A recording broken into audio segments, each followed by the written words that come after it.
Turned for you kasi hindi lang powerful yung boses mo, kundi ang ganda mo magkwento. Meron kang journey, may development, diba? Hindi yung pag-umpisa, graduate ka na. Hindi ganun, parang ang ganda. Sana piliin mo ako, Christy, kasi yan ang mga dream ko talagang i-coach na konti na lang ang idadagdag. Sana pagbigyan mo ako. Pipiliin ko po ang coach na ito dahil idol ko po siya noon po.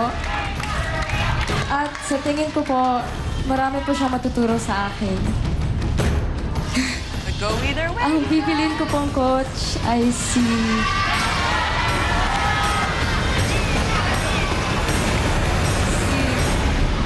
Coach Lea po.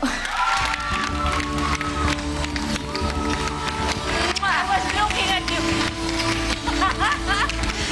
Oh, What a beautiful voice.